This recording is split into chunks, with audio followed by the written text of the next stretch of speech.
Nadie lo vio venir. Durante siglos, Uxmal durmió bajo el sol de Yucatán, inmóvil, silenciosa, resguardando sus secretos entre piedras talladas con precisión divina.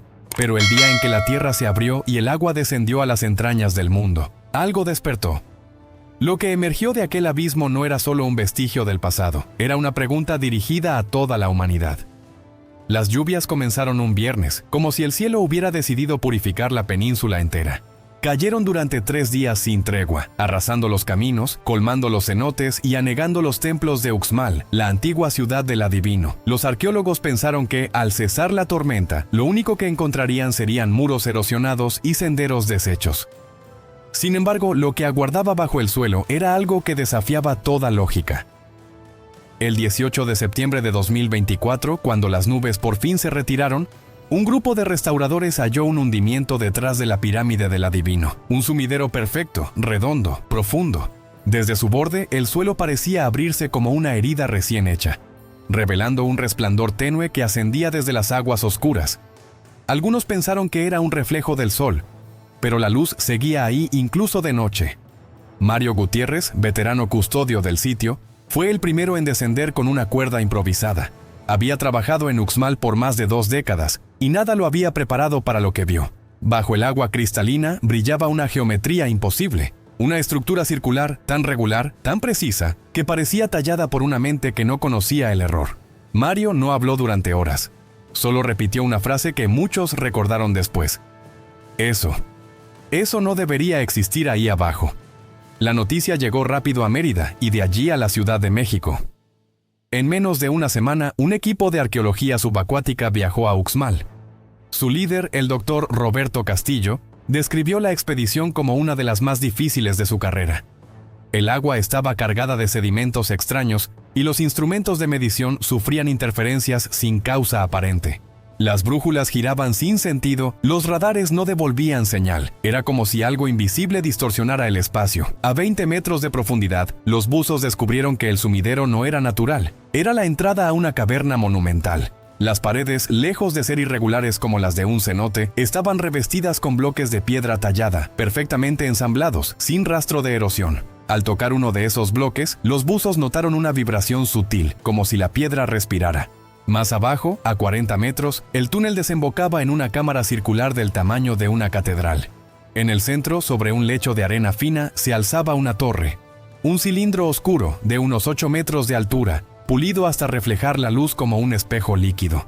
La superficie emitía un brillo azul pálido, intermitente, como si respondiera al movimiento de los buzos. Cuando regresaron a la superficie, ninguno pudo describir con precisión lo que sintió allí. Algunos hablaron de un zumbido que parecía vibrar en los huesos, otros de una sensación extraña del tiempo, como si los minutos se estiraran o encogieran según el pulso de aquella luz. Durante las semanas siguientes, los científicos intentaron analizar los fragmentos recogidos del entorno. El material no coincidía con ninguna roca local. No era obsidiana ni vidrio volcánico. Era algo nuevo. Una sustancia que parecía absorber la luz y devolverla modulada en frecuencias distintas. La doctora Patricia Molina, experta en simbología mesoamericana, examinó las inscripciones grabadas en la base de la torre. No eran glifos mayas tradicionales, eran combinaciones de formas matemáticas, líneas curvas y puntos organizados con precisión astronómica. Al compararlas con tablas astronómicas, descubrió que los patrones coincidían con el ciclo de 584 días del planeta Venus, el astro que los antiguos mayas consideraban mensajero de los dioses. Pero lo más perturbador no era la coincidencia, era la intención. Aquellos símbolos parecían narrar un proceso, una secuencia, como si la torre misma fuera un instrumento, una máquina ritual diseñada para registrar o transmitir algo. Las hipótesis comenzaron a multiplicarse. Algunos arqueólogos plantearon que la estructura era un observatorio subterráneo, un santuario astronómico construido para reproducir el movimiento de los astros a través del reflejo del agua. Otros sugirieron que podría tratarse de un sello ritual, destinado a contener una energía o conocimiento sagrado. Mientras tanto, los sensores instalados en la zona comenzaron a detectar ondas electromagnéticas de baja frecuencia emanando desde el subsuelo. Su periodicidad coincidía con un día sideral, 23 horas y 56 minutos. Nadie supo explicarlo. Las ondas eran demasiado regulares para ser un error de medición y demasiado débiles para tener un origen artificial moderno. La prensa, como era de esperarse, transformó la noticia en leyenda. Algunos titulares afirmaban que la torre emitía energía desconocida. Otros, que se trataba de un portal construido por una civilización desaparecida. El gobierno ordenó restringir el acceso al sitio mientras se evaluaban los riesgos. Pero en las comunidades mayas cercanas, los ancianos no mostraron sorpresa. Decían que desde niños escuchaban historias sobre las casas de los dioses estrella, templos ocultos bajo la tierra que un día despertarían. Contaban que sus antepasados sellaron esas cámaras para proteger un conocimiento demasiado grande para el tiempo de los hombres. Según una de esas leyendas, cuando el cielo y la tierra se unieran en un solo reflejo, las semillas de luz volverían a germinar, y entonces la humanidad recordaría su origen entre los mundos. En la tercera semana de exploraciones, los buzos descubrieron un pasaje estrecho en la base de la torre. Solo podía verse cuando el sol del mediodía incidía sobre el agua con el ángulo exacto.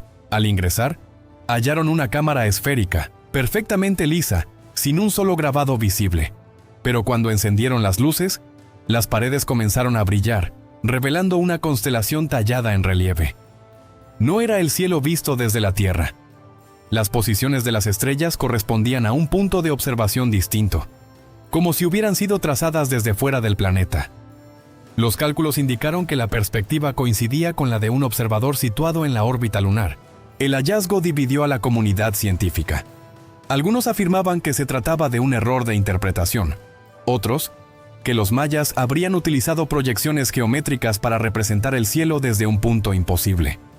Sin embargo, la precisión de las coordenadas era tan exacta que sugería algo más: conocimiento de una astronomía que, oficialmente, no debía existir hace más de 1000 años. Mientras tanto, el agua del sistema de cavernas mostró una composición inusual. Contenía trazas de minerales que no se encuentran en ningún otro cenote de Yucatán, sino en formaciones asociadas a impactos de meteoritos. Para muchos, eso reforzaba la teoría de que los constructores de Uxmal habían usado materiales llegados del cielo. La doctora Molina resumió su impresión en una frase que se hizo célebre: "No sabemos si los mayas miraban al cielo buscando respuestas, o si el cielo miró primero hacia ellos". Con el paso de los meses, el proyecto pasó del asombro científico al silencio institucional. Las investigaciones fueron clasificadas. Algunos informes desaparecieron. Los especialistas más implicados abandonaron el caso sin declaraciones. Pero en los pueblos cercanos, los rumores crecían. Había quien juraba que por las noches, cuando la luna alcanzaba su punto más alto, podía verse un resplandor azul ascendiendo desde las ruinas. Otros decían que el agua del sumidero vibraba con un sonido que no era del viento, un sonido profundo, rítmico, como un pulso esperando ser escuchado. Los ancianos mayas lo llamaban el latido de la piedra. Decían que cada ciclo, cada tormenta, cada despertar de la tierra era un recordatorio. El conocimiento antiguo no se había perdido,